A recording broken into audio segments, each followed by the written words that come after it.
The North York Moors Railway stretches back almost 200 years from its humble beginnings as a trade route between Whitby and Pickering, to now a firm favourite among the many visitors who travel on the renowned line.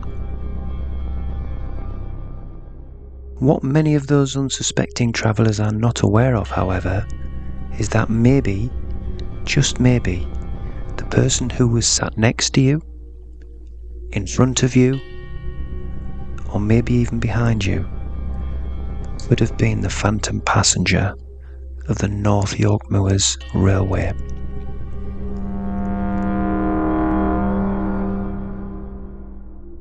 Pickering Station is the traditional starting point of the line, with its vintage-themed waiting areas where passengers line along its 1930s platform, awaiting their steam locomotive to whisk them along the winding routes of Levisham, Newtondale, Goathland, Gromont, finally finishing at Whitby. Now, on a cold winter's evening in December 1987, a Mrs. Dean boarded the through train from Pickering to Whitby with the intention of finalising her Christmas shopping. As was usual with Mrs. Dean, she opted to sit in a cabin and opened up a good book, The Long Surrender by Charlotte Lamb, she recalls. Approximately 10 minutes into Mrs. Dean's journey, a strange-looking man dressed in all black clothing and smelling of cigarette smoke entered her dimly lit cabin and proceeded to sit directly opposite her. Mrs. Dean recalls feeling strangely uncomfortable, so decided she would start a conversation with the odd-looking man, as they were the only two present inside the cabin. She asked the man if he is all ready for Christmas, but the man did not respond. Mrs. Dean again asked, "Are you all ready for Christmas then?" Again, there was no response. Then all of a sudden, the man dressed all in black stood up and proceeded to fade away into the thin air that surrounded him. After I regained some of my composure, I hurriedly left the cabin and reported the issue to the train conductor, whose response not only shocked me, but also stayed with me. He told me that by the sound of it, you have come into contact with Bill. He used to work as a cleaner on these trains before his death, and is said to still haunt the carriages. You are not the first one to have seen him, and I am sure you won't be the last.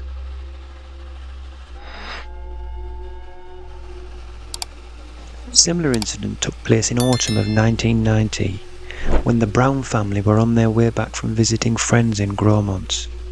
Ian, Claire, and their two children, Brian and Beatrice, settled into a cabin for the short journey back home. But kids being kids, they wanted to play, and hide and seek it was. I recall it today as if it was yesterday, says Claire. The train was almost empty, and I can still see the look on Brian's little face when he came running back in the cabin. I initially panicked and thought something had happened to Beatrice, but she came toddling in shortly after, laughing at Brian, telling him I had won. Brian was almost ashen at this point, so we asked him what was up. He told us he went into a cabin to hide from Beatrice, and that there was a man inside the cabin that he could see straight through. I told the man I'm hiding from my sister, and he then just disappeared from the seat. At this time, this made no sense to us at all, and we tried calming Brian down and told him he probably got up and left the cabin. But Brian insisted no, because I closed the door after me, and when the man disappeared, the door was still closed.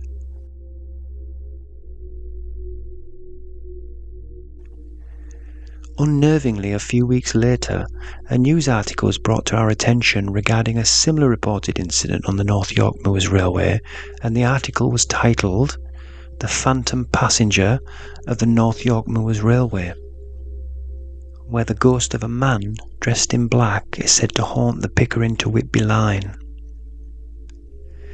Now, it would appear that the staff working the Pickering to Whitby line are fully aware that they may one day bump into the phantom passenger, but being fully aware does not equate to being fully prepared.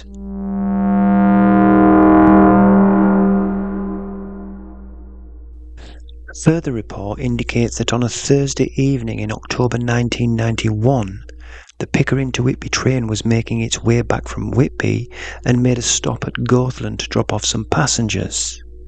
The conductor working that shift was a man by the name of Leonard Flankley, and his report states that no new passengers got on the train during its stop at Goathland.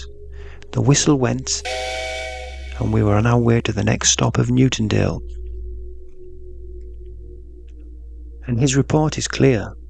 It states, as I was walking down the carriage, which I recall was completely empty, I noticed a man out the corner of my eye sat in cabin 8. I remember thinking at the time, how on earth did I miss him? So I doubled back on myself and went into cabin 8 and asked him, "Tickets please, sir." And to my amazement, the man was simply no longer there. After the shock had passed, I proceeded to make my way to the front of the train to speak with Ian, who was driving, and explained what had just happened. To be honest, I just wanted to get back to Pickering and get off the train as soon as possible. What took place really did unnerve me. Now, it was a common joke between staff that the train was haunted, but a little digging revealed that the phantom passenger said to haunt the Pickering to Whitby line was thought to be the ghost of an ex-employee who went by the name of William Carmichael, more commonly known as Bill. Bill lived in Pickering with his wife, and who sadly died of a heart attack whilst cleaning the train carriages on the Pickering to Whitby line way back in 1969.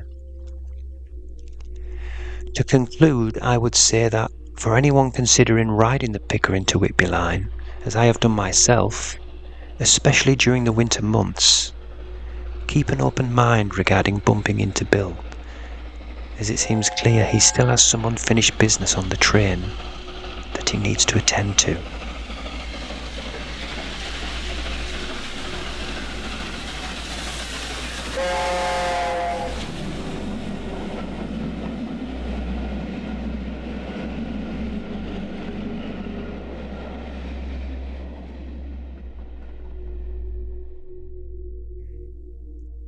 Thank you for joining me in our latest edition of Scary Stories. I do hope you enjoyed. And if you did enjoy, I would ask that you consider subscribing and giving this video a thumbs up. Also, please feel free to leave a comment. I do read and respond to them all, eventually. And as always, take care and sweet dreams.